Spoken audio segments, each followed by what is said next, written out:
Dans cette vidéo, on va regarder ensemble une étape absolument cruciale de la vente, la découverte de votre prospect client.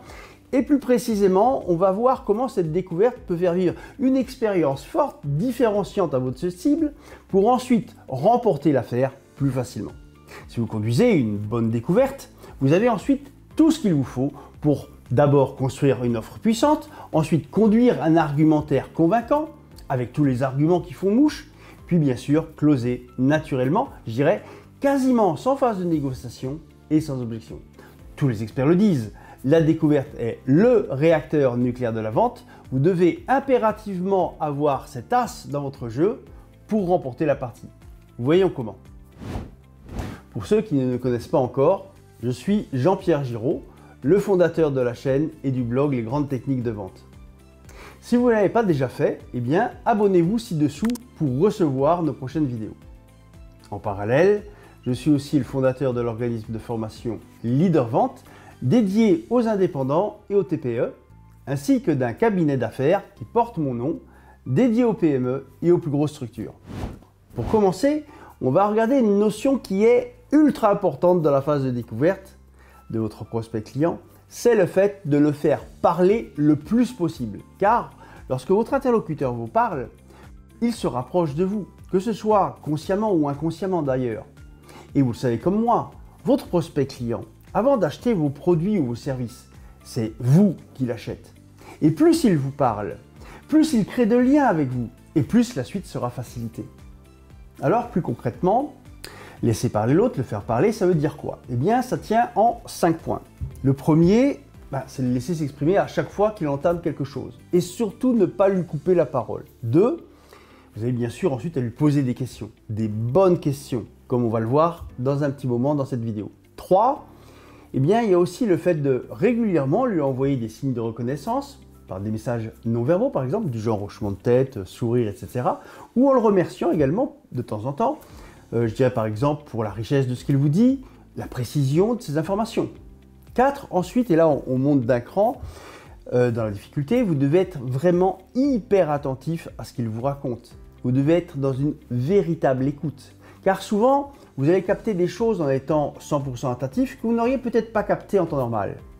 Enfin, 5, et là, on monte au sommet de la discipline, il y a la maîtrise du silence, qui est l'arme la plus absolue, car le silence à la fois redonne la parole à votre interlocuteur, mais le responsabilise. Et vous verrez que face à ces moments de silence, de quelques secondes ou un peu plus, eh bien, votre interlocuteur aura tendance à combler le vide et donc à nettement plus vous parler et vous livrer des informations judicieuses.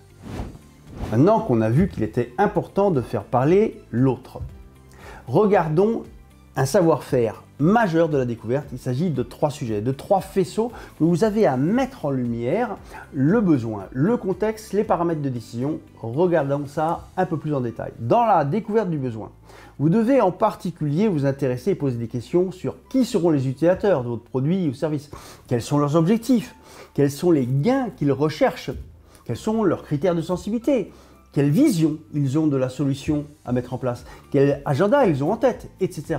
En général, j'ai tendance à dire que cette partie-là est assez bien maîtrisée par les vendeurs, par les entrepreneurs. Globalement, vous avez là généralement une assez bonne assise parce que bien sûr, vous connaissez votre métier sur le plan technique. Alors, dans la découverte du besoin, vous pouvez aussi investiguer les choses avec l'excellente grille du SONCASE.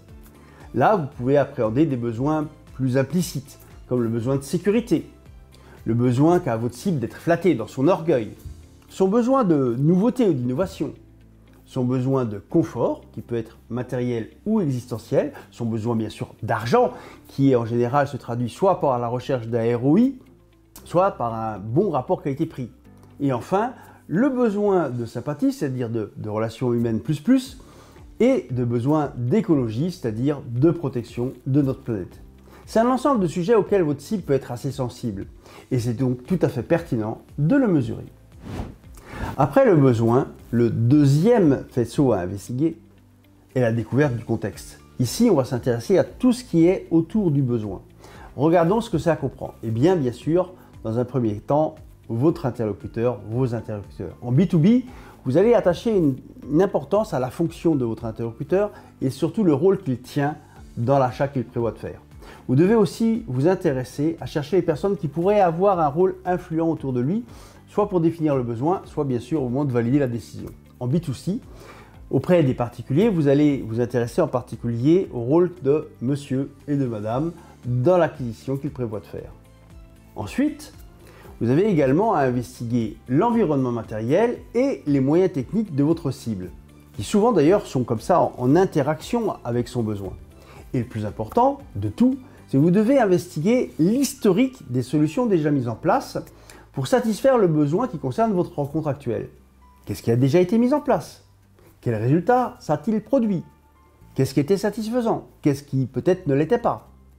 Cette moisson d'informations complémentaire, je dirais, a deux effets très positifs. Le premier, c'est que votre interlocuteur commence à mesurer la pertinence et il va vous classer vraiment comme un pro. Il se rend compte de la qualité de vos questions. La deuxième, c'est que vous appréhendez beaucoup mieux les choses, ce qui va grandement vous faciliter la tâche pour les étapes suivantes, l'offre, l'argumentation et le closing. Enfin, on arrive au troisième faisceau qu'est la découverte des paramètres de décision. Alors, si l'ensemble des acteurs commerciaux fait entre bien et très bien dans la découverte du besoin, fait seulement, je dirais, entre moyennement et assez bien la découverte du contexte, l'endroit où ça bug le plus souvent est bien sûr ici dans la découverte des paramètres de décision. En fait, cette partie d'investigation est souvent zappée, je dirais un peu maltraitée, car évidemment la plus délicate à aborder. Je vous garantis qu'ici il y a un véritable gisement devant vous, qui peut véritablement faire la différence face à vos concurrents. Alors voyons ce qu'on met dans la découverte des paramètres de décision. En 1, il y a le sujet de la concurrence, soit en place, soit consulté en même temps que vous. En 2, l'enveloppe budgétaire que votre prospect client a dans sa tête. Je veux parler de la vraie enveloppe budgétaire.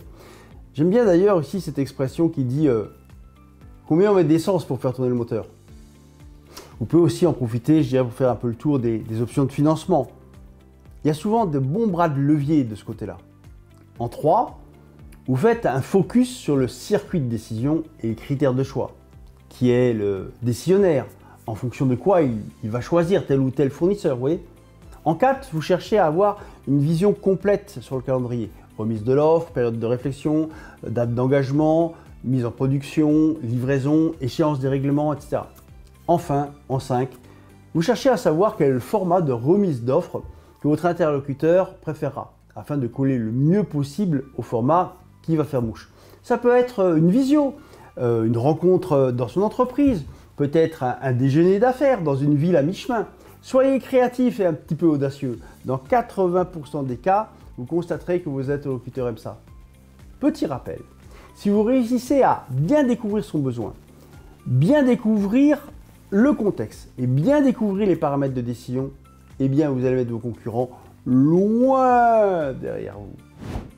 Alors, dans cette vidéo, on a vu ensemble tout l'intérêt de bien faire parler l'autre, ainsi que les 3 faisceaux que vous devez investiguer. Pour info, on vous a préparé un PDF qui synthétise tout ça. Je vous mets également en descriptif un lien vers notre programme de formation Vente Closing, qui aborde en profondeur la découverte commerciale ainsi que les 3 autres as, que sont le pitch, l'offre et le closing. Ensemble, ils forment le carré d'as que je vous invite à prendre entre vos mains. Sachez que cette formation a déjà fait quelques milliers d'euros. Elle contribue à des croissances de chiffre d'affaires du genre plus 10, plus 20, plus 30 et parfois même plus 50%.